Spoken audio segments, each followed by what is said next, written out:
Hello there, thank you for joining me. My name's Denton and I'm here to tell you a little bit about the levels adjustment in Photoshop. Not one of the sexiest of areas you might think, but certainly one of my go-to adjustments when it comes to any form of portraiture.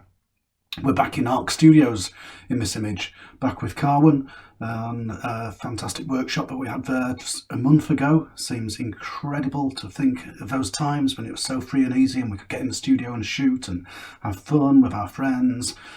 We're going to get back there soon. In the meantime, I'm putting these little videos together to help you get through and give you a bit of a photography fix and hopefully give you some ideas and tips that you can bring into your own retouching and photography and have some more fun with it.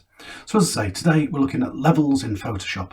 Now, Photoshop is a big beast that does all sorts of things, and very often there's 2 or 3 ways of doing the same thing.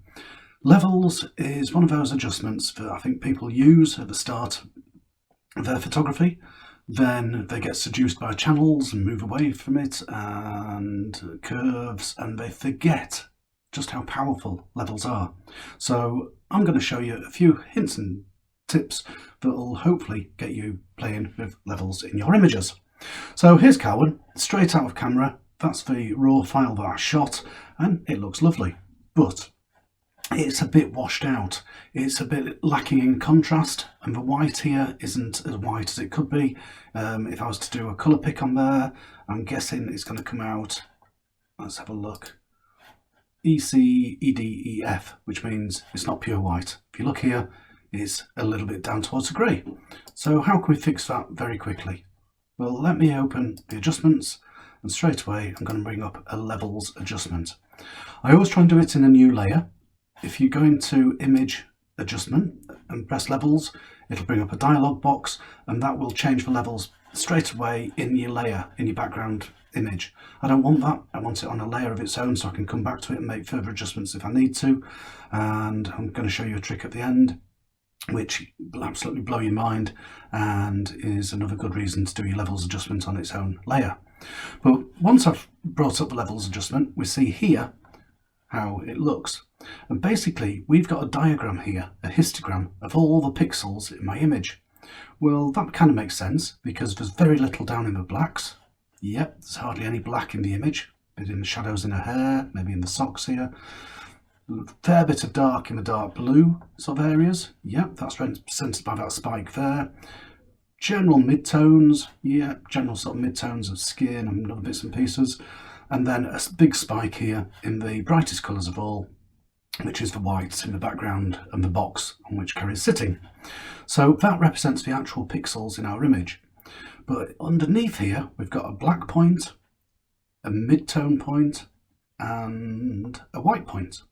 And as you can see, the white point kind of meets, but not quite, and the black point is a long way off the darkest points of our image. So if I want to make a contrast change to this image very quickly, I can bring the black point up to meet the end of the histogram of my pixels. I can bring the white point to meet the whitest part of my image, like so. And straight away, you see the difference we made to our picture. Just by doing that one adjustment, choosing the black point, choosing the white point, we've made a heck of a difference to the contrast, the punch, the vibrance of this image. I can go even further. If I take the black point even further, see it introduces much more contrast. It's making the very blacks blacker. Some of those will be clipped now, in that they'll be so black they'll just be a big black dollop of ink when we print it.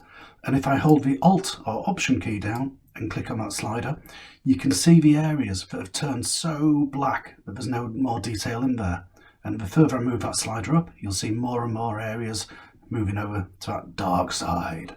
If I release Alt and the click, you can see that it's just blotted out and made these areas so black that they're unrecognisable.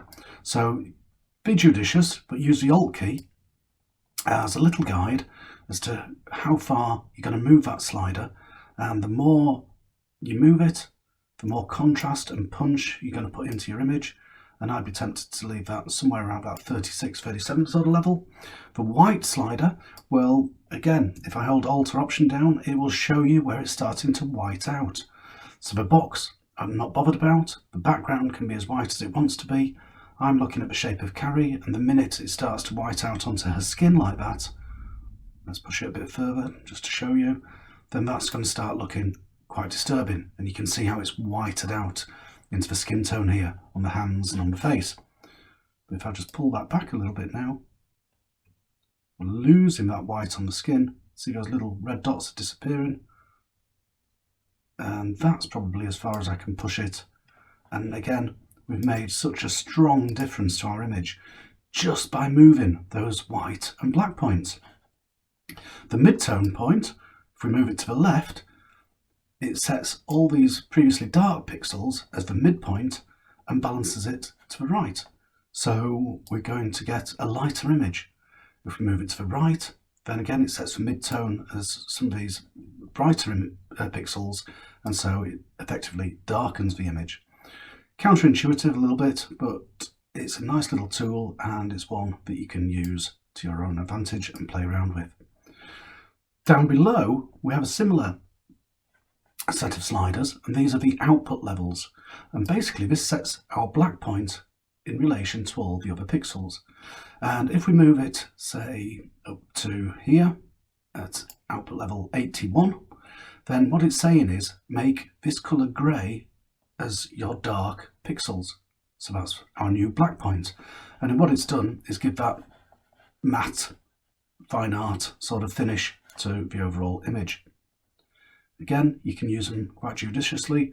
I will quite often just increase that black point, increase that output level just slightly, just to bring a little bit more of that brightness when I've done an extreme contrast adjustment up here.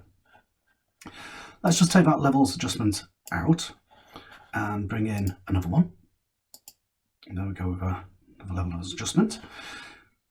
Here we've got 3 more little tools that I want to go through. A white dropper, a midpoint dropper, and a black dropper. What can they do for you? Well, if you've got a colour contrast, a colour cast in your image, if you could click on the grey dropper and find somewhere that's rendering at about 50% grey, and you can set that as your new grey point. So if I click on the grey trousers here, see how it puts a colour cast into the image. If I click on the blue shirt and tell it that's grey, well, it's going to put a lot more yellow into the image, so to try and balance it out. But what that means is I can set the white point as my white wall if I wish, and that straight away makes that background pure white. Well, it's having an effect on the skin. If I do it in too dark an area, it's going to push it too far. So you've got to be quite judicious at using this. But if I decided I want to make that my white point, that's bleached the skin out, and then I would have to take a black brush and paint onto the skin tone just to take that levels adjustment off the skin. Just like that. So it's possible to use the white point to make your white backgrounds white, but there's better ways of doing that which we'll cover in a future video. If I bring that black edge up though, again we've put a lot of contrast into that image now, and we've got our white background looking nice, glowing white. One last thing I'm going to look at with the levels adjustment. We don't just have to work in normal blending mode. If I bring up this levels adjustment now, and I'm going to make that same contrast change I made before, punching up the black point, bringing the whites in to make that white background white, not bleach out the skin tone. Let's try changing its blending mode. What are we going to change it to? Soft light, of course, because it's my favourite and it works so well. And look at that difference. Look at the contrast and punch and glow that we put into that portrait.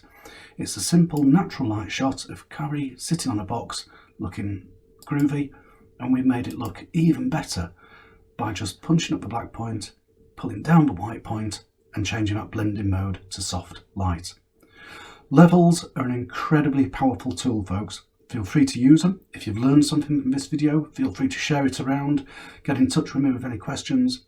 Get in touch and send me some pictures and let me see the results of your work with the bits we've spoken about. Hopefully it's been of interest. If there's anything you'd like to see featured in future videos, then give me a shout. I'll be happy to try and oblige. More than anything, keep sharing, keep talking, keep safe. It's a weird time at the moment in the world, so wherever you are watching this, stay indoors, stay away from danger, and let's all meet up for some photography time and a beer on the other side. That's all for now. Over and out. Love and light. Keep shooting, keep talking, stay safe. Bye now.